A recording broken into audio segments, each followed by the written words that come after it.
Charlie? Well, we avoided the tech stocks because we felt we had no advantage there and other people did. And I think that's a good idea, not to play where the other people are better. But if you ask me in retrospect, what was our worst mistake in the tech field? I think we were smart enough to figure out Google. Those ads worked so much better in the early days than anything else. So I would say that we failed you there. And we were smart enough to do it and didn't do it. We do that all the time, too. Yeah, we were their customer very early on with Geico, for example, and we saw, I don't, these figures are way out of date, but as I remember, we were paying them $10 or $11 a click or something like that. And anytime you're paying somebody $10 or $11 every time somebody just punches a little thing where you've got no cost at all, that's a good business unless somebody's going to take it away from you. And so we were close up seeing the impact of that. And incidentally, if any of you don't have anything to do in your hotel rooms tonight, just keep punching Progressive or something, and you're gonna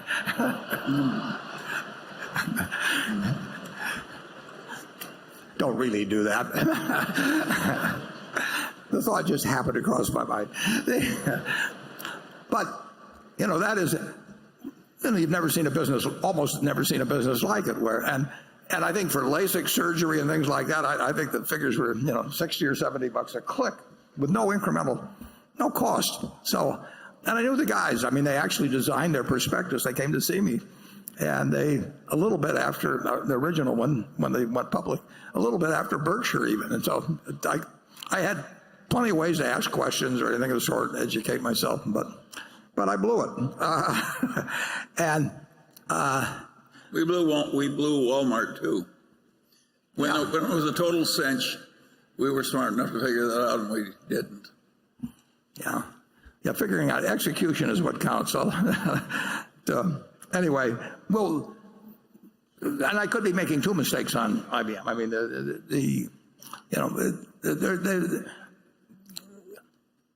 it's harder to predict, in my view, the winners in various items, or how much price competition will enter in to something like cloud services and all that. I made a statement the other day, which it's really remarkable, and I asked Charlie whether he could think of a situation like it, where one person has built an extraordinary economic machine in two really pretty different industries, almost simultaneously, as has happened. From a standing start at zero. From a standing start at zero with competitors with lots of capital and everything else. To do it in retailing and to do it with the cloud, like Jeff Bezos has done. I mean, I mean, people like the Mellons invested in a lot of different industries and all of that, but he has been in effect the CEO simultaneously of two businesses starting from scratch.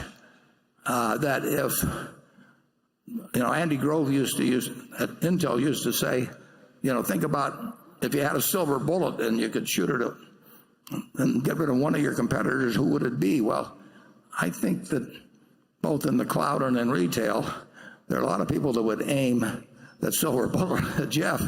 And he's done it's a different sort of game. But he's, at the Washington Post, he's played that hand as well as anybody, I think, possibly could. So it's a remarkable business achievement where he's been involved actually in the execution, not just bankrolling it, of two businesses that are probably as feared by their competitors almost as any you can find. It's Charlie, you got further thoughts? Well, we're sort of like the Mellons, old-fashioned people who've done all right. And Jeff Bezos is a different species. That was a clip featuring Warren Buffett and Charlie Munger, two of the greatest investors of all time. Now, believe it or not, two of the biggest investing mistakes they admit to making were missing out on Google, also known as Alphabet, and Amazon, tech giants that have delivered massive returns for long-term shareholders. Buffett and Munger actually had a front row seat to Google's business early on through Geico, which used Google for advertising. Buffett has candidly said he had plenty of opportunities to understand Google's business model better, but in his own words, he blew it. So why did two of the world's smartest investors regret passing on these stocks? Let's break it down. There are a few key traits that we can pick up from this clip that stood out to them, traits that define great long-term investments, which are a strong and scalable business model, high profit margins, and consistent and impressive growth. Let's have a look at Google. Looking at Google's latest financials on a trailing 12-month basis, we see strong fundamentals. Double-digit revenue growth, gross profit margins around 60%, net profit margins near 30%. These are exactly the kinds of characteristics Buffett and Munger say they value, dominant businesses with high margins and strong consistent growth. Now let's listen to another clip from Warren Buffett for more insights. Over the weekend that Amazon is one of the shares that you haven't bought that you wished you had. Are you ever going to buy shares of Amazon? It'll probably be tough. I probably got so many psychological problems with the fact I didn't do it. It's very hard to do it. I always, when I first met Jeff, I knew he was an incredible person. And he still encloses his 1997 annual report, which I read at the time with his current annual report. And he's an extraordinarily clear thinker as well as being a brilliant thinker. And then he can execute. I mean, it's far surpassed anything I would have dreamt could have been done. And because if I dreamt it, if I really felt it could have been done, I should have bought it then. I knew he would do the most with whatever idea he had. I had no idea that it had this potential. I blew it. Another stock that you mentioned over the weekend saying you should have known it early on was Google, Alphabet, the parent company of Google, because you knew how much they could charge you when it came to Geico. Yeah, here we were at Geico paying them $10 or something for every click. I mean, $10, and no cost of goods sold. I mean, and it produced results for us. That's why we paid them the money.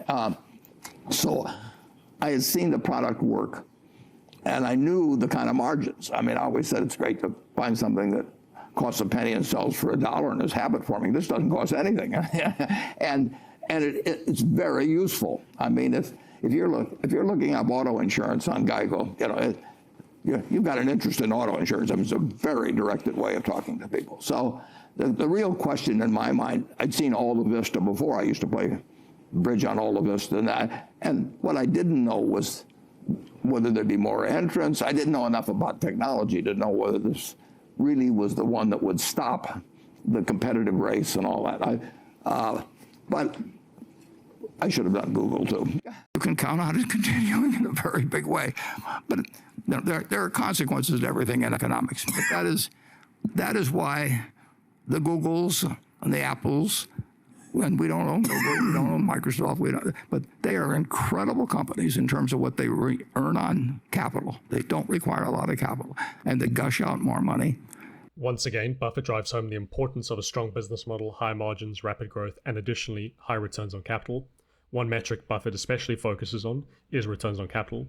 Why? Because it tells us how efficient a business turns capital into returns for the business and investors. In Google's case, its return on capital exceeds 25%, far above its cost of capital. A company being able to maintain a high return on capital is another sign that a business has a durable competitive advantage, or a moat as Buffett would call it. So here's the big question. If Buffett loves Google or Amazon's business so much, why hasn't he bought the stock? Well, he answers that in the next clip. So when you say you missed it, that suggests that it's now at a valuation. You understand the company, but it's now at a valuation that doesn't make sense to you. Why don't you just buy it now? Well, if I was forced to buy it or short it, I'd buy it.